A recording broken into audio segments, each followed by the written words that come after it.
Hello friends, welcome to my R manga translator channel. তো আবারও চলে আসলাম I can copy talent episode 16। তো চলুন শুরু করা যাক। তো আগের পর্বে আমরা দেখেছিলাম ইটিয়ান আর গ্র্যান্ড মাস্টারের মধ্যে লড়াই চলতেছিল। তো গ্র্যান্ড মাস্টার এখানে হেরে গেছিল আর ইটিয়ান তার মুখের উপর পাড়া দিয়ে দাঁড়িয়েছিল। তো ইটিয়ানের পাশ থেকে আরও একটা গ্র্যান্ড মাস্টার চলে আসে আর এটা দেখে ইটিয়ান বলতেছে, ও তাহলে তুমিও কি এখানে মাজা ভাঙার জন্য এসেছো নাকি? তো এই বুড়ো লোকটা বলতেছে, হ্যাঁ হ্যাঁ, কথায় আছে না, যারা সঠিক তাদেরই সাহায্য করা উচিত আর কাছের লোকদের নয়। তা আমি এর থেকে দূরেই থাকবো। যদিও আমি আর ইয়াওই আয়রন বেস থেকে এসেছি, তারপরে আমরা আলাদা পথে হাঁটি। তোমার যা ইচ্ছা হয় তাই করো। গ্র্যান্ড মাস্টার নিচে পড়ে গেছিল মাজা ভেঙে। তো এই বলতেছে, কি আমাকে ধরে উঠাবে না? দাঁড়া, আমি তোকে মজা দেখাচ্ছি।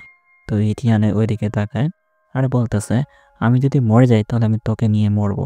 তাই বলে এখানে আক্রমণ করা শুরু করছে। আর সেই নতুন বুড়ো এল্ডার বলতেছে, এটা তো মনে হয় সিক্রেট আর্ট এক্সপ্লোজিভ ফ্লেম। তো সেই এল্ডারের পুরো শরীর থেকে আগুনের মতো বের হচ্ছে। আর এটা দেখে এই বুড়ো লোকটা বলতেছে, মনে হচ্ছে সে নিজেকে ধ্বংস করে ফেলবে। আর ইটিয়ান বলতেছে সে কতটা নিষ্ঠুর। তো ইটিয়ান এই টেকনিক দেখে বলতেছে, ও বুড়ো, তুমি কি নিজে নিজে মরতে চাও নাকি? এটা তো হতে পারে না, আমি থাকতে তোমাকে আমি নিজে নিজে মরতে দেব না। তো এটা বলার পর ইথিয়ান তার ওই স্পিড ট্যালেন্ট ব্যবহার করে সেই বুড়োর উপরে ঝাঁপিয়ে পড়ে আর একটা স্ল্যাশ টেকনিক ব্যবহার করে, শ্যাডো ব্লেডলেস স্ল্যাশ। তো এটা ব্যবহার করে অনেকগুলো কাঠ দিয়ে দেয় গ্রেট এল্ডারের বুকের উপর। তো সেই গ্রেট এল্ডার সেটাকে সহ্য করতে না পেরে নিচে পড়ে যাচ্ছে। আর এটা দেখে ইথিয়ান হাসতেছে। তো সেই গ্রেট এল্ডার নিচে পড়ে যায় আর ইথিয়ান এখানে নিচে চলে আসে আর নিচের দিকে দেখা যায় অনেক বড় একটা গর্ত হয়ে আছে। ইথিয়ান সেই গ্র্যান্ড মাস্টারকে মারার পর তার তরোয়ালটা এখানে অদৃশ্য হতে থাকে। আর ইথিয়ান হঠাৎ কিছু একটা অনুভব করে আর বলতেছে, কি এটা কিসের অনুভব হচ্ছে আমার? হঠাৎ একটা আলো আকাশের দিকে উড়ে চলে যায় আর সেই আলোটা দেখে এই বুড়ো লোকটা বলতেছে, একটা গ্র্যান্ড মাস্টারকে মারা, তারপর লেভেল আপ হওয়া। তো ইথিয়ান এখানে লেভেল আপ হচ্ছে আর কি, গ্র্যান্ড মাস্টারকে মেরে আবার নিজেই এখানে গ্র্যান্ড মাস্টার হয়ে গেছে। তো সেই বুড়ো লোকটা এখানে থাপড় মেরে বলতেছে, অসাধারণ, এটা তো অনেক অসাধারণ। আমি কখনো আশা করিনি আমার বন্ধু ইথিয়ান ইলিট মার্শাল আর্টিস্ট ওয়ারিয়র থেকেও এখানে গ্র্যান্ড মাস্টারকে হারিয়ে দিয়েছে। ওল্ডম্যান বলতেছে, তোমার এই কম্বাট অ্যাবিলিটি এই বৃদ্ধকে অনেক বেশি লজ্জায় ফেলেছে।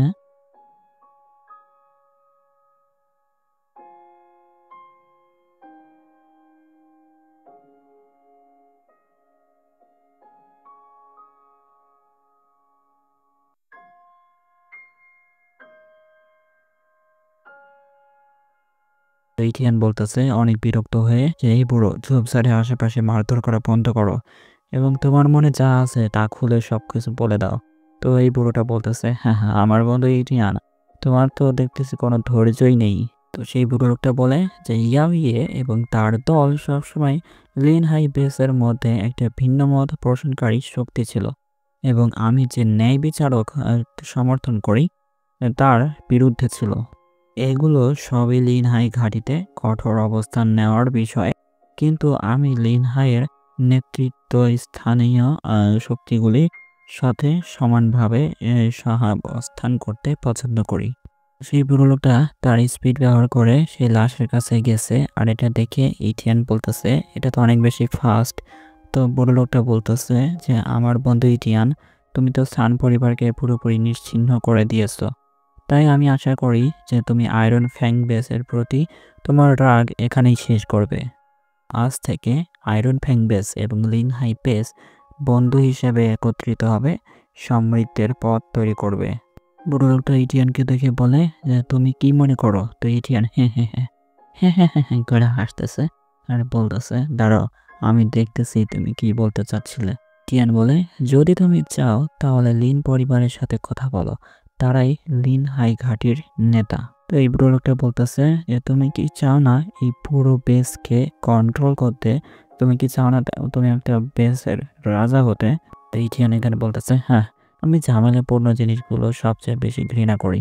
তো ইটিয়ান চলে যায় আর বলে, আমার কিছু কাজ আছে, তো পরে দেখা হবে। বুড়োটা বলতেছে, তাহলে এইসব কিছু নিয়ে পরে আলোচনা করি। ইথিয়ান তার স্পিড ট্যালেন্ট আর স্ট্রেংথ ট্যালেন্ট ব্যবহার করে অনেক কিছু লাভ দিয়ে চলে যায় আর এটা এই পিছনে থাকা গ্রেট এল্ডার দেখে বলতেছে এই বাচ্চাটার ভবিষ্যৎ একদমই অসীম, তার কোনো শেষ নেই। তো সেইটা বলার পর ইটিয়ান চলে যায়। আর এই দৃশ্যটা চেঞ্জ হয় লিন ম্যানশনের ভিতরে একটা লোক একটা বনসাই গাছ এখানে কাটাকাটি করতেছে, মানে বড় গাছকে ছোট করে ফেলতেছে। তো এটাই আর কি গাছ। তো এখানে এসব কাটাকাটি করার পর এখানে বলতেছে হুম একদম পারফেক্ট দেখাচ্ছে। তো একটা লোক এখানে ঘরের দরজা খুলে তার কাছে চলে আসে। আর সেই লোকটার নাম হচ্ছে লিন মিংঝি। তো সেই লোকটার ট্যালেন্ট হচ্ছে মানে এলিট মার্শাল ওয়ারিয়র। আর সে হচ্ছে লিন প্যাট্রিয়াক এর ছেলে। লিন মিংঝি বলতেছে ফাদার, গত রাতে যে হামলাগুলো হয়েছিল, অনেক বড় বড় ধামাকা হয়েছিল, তো সেই সবের ধামাকার লোকেশন আমি খুঁজে পেয়ে গেছি। তো তার ফাদার বলতেছে ঠিক আছে বলো। মিংজি বলতেছে সান ফ্যামিলি বিল্ডিং এর ভিতরে সেই আক্রমণটা হয়েছিল।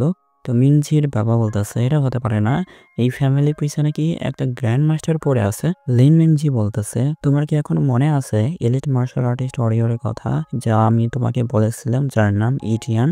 তো তার বাবা বলতেছে হ্যাঁ অল্প অল্প মনে আছে। লিন মিংজি বলতেছে সেই ছেলেটা এখানে পুরো সান ফ্যামিলিকে ওয়াইপ আউট করে ফেলেছে, এমনকি গ্র্যান্ড মাস্টার ইও সহ। তো লিন মিংজির বাবার হাত থেকে একটা বনসাই গাছের ডাল নিচে পড়ে যায় আর চোখ বড় হয়ে যায় আর বলতেছে কি তুমি কি বললে? আর এই ভিডিও এখানেই শেষ হয়ে যায়। ভিডিও ভালো লাগলে লাইক আর সাবস্ক্রাইব করতে ভুলবেন না, আর কমেন্ট করে জানাবেন এই গল্পের আরও চ্যাপ্টার লাগবে কিনা।